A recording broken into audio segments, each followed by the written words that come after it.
ఇయాల రేపు 20 హిట్లు కూడా లేకున్నా అసొంటి హీరోలను పిఆర్లు జాకీలు పెట్టి జనాలలో లేపుతుండే వరకల్లా వాళ్ళ ఫ్యాన్స్ ఏమో ఆవేశంతోని అన్నా నెక్స్ట్ సీఎం నువ్వే అన్నా నాయకుడివై నడిపి అన్నా అనుకుంటా పోటీల మీద పోస్టులు పెట్టి ఆ హీరోలకు ఏ మాత్రం కూడా లేని ఆలోచనని వీళ్ళే రుద్ది రుద్ది అసొంటి బుద్ధి పుట్టిద్దామని చూస్తుంటారు.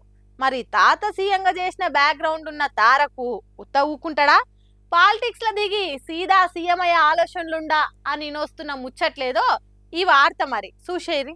రాజకీయము సినిమా కవల పిల్లల అసోంటి అని చెప్తారు. మన తాన ఎన్టీఆర్ కేలి ఇప్పటి పవన్ కళ్యాణ్ దాకా, తమిళనాడులో ఎంజీఆర్ జయలలిత కాంచి ఇప్పటి విజయ్ దాకా ఆ ముచ్చట తరాల సంధి తప్పకుండా నిజమే అవుతున్నది. ఇక నిన్నయాల దళపతి విజయ్ తమిళనాడులో కొత్తగా పార్టీ పెట్టి ఫస్ట్ పోటీ చేసిన ఎలక్షన్లనే గెలిచి సీదా సీఎం సీట్లో కూర్చునే వరకలా తెలుగు సినిమా ఇండస్ట్రీలో కూడా అంత క్రేజు పబ్లిక్ ల ఫాలోయింగ్ ఉన్న హీరో ఎవరు అని ఎందరు మాట్లాడుకున్నా ఇనొస్తున్న ఒకే ఒక్క పేరు జూనియర్ ఎన్టీఆర్ అయినట. ఇదివరకే టీడీపీ తరపున కాకి డ్రెస్ వేసుకొని మరి కాళ్ళకు బల్పాలు కట్టుకొని ఊరూరు తిరిగి ప్రసారం చేసిండు. ఇక అటెంక తారక్ జోస్ చూస్తుంటే ఆయనతో కొడుకు లోకేశం సీటుకు సూటి పెడతట్టును అనుకోని చంద్రాల్ సారే శకున్ తీరు పాచికలేసి సల్లగా సైడ్ చేసిండని మస్తుగా రాసుకొచ్చి అప్పట్ల.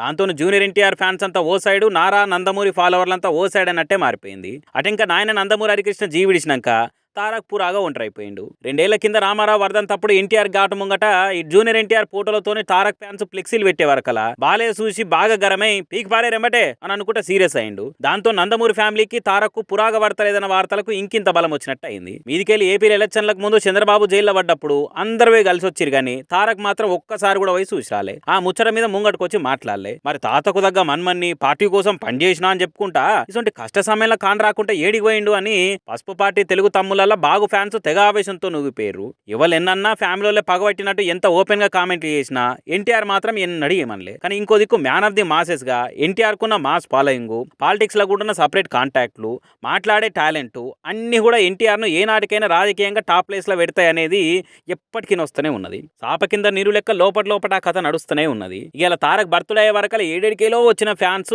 సీఎం సీఎం అనుకుంటా కుత్కే ఊలవడంగా నినాదాలు చేసిర్రు. దాంతో ఎన్టీఆర్ పొలిటికల్ ఇమేజ్ మీద మళ్ళోసారి చర్చకు పబ్లిక్ లా పాలిటిక్స్ లా పరదలేసింది. ఒకవేళ రేపటి నాడు పార్టీ పరిస్థితి బాలేక తెలుగుదేశానికి కొత్త నాయకత్వము యూత్ లీడరు కావాల్సి వస్తే తారకే తప్పకుండా ఆప్షన్ అవుతాడన్న టాకు టాలీవుడ్ సర్కిల్లో కూడా టామ్ టామ్ అవుతున్నది. ఇనియాల విజయ్ సీఎం అయిన ముచ్చట చూసినాక తారక్కున్న ఫాలోయింగ్ కూడా తక్కువేం కాదు కాబట్టి ఆయన సపరేట్గా పార్టీ పెట్టినా పవర్లోకి వచ్చే పట్టుంది అనుకుంటా గట్టిగానే అనలైజ్ చేయబట్టి ఇంకొందరు ఎక్స్పర్టుల మీద స్పాంటేనియస్ పంచులేసుట్లయినా పబ్లిక్ను ఆయన దిక్కు తిప్పుకొని మాట్లాడుట్లయినా ప్రసారంతో జనాల్లో జర పేరు సంపాదించుకోవాలన్నా ఎన్టీఆర్కి ఇవేం కొత్త కాదు. అన్నిట్లో ఆడితేరినోడే కాబట్టి అభిమానులు అడిగే తీరు సీఎం అయ్యే కళ నిజం చేసుట్ల తారక్ ఏం దాకా సీరియస్గా ఆలోచన చేస్తారనేది చూడాలిగా.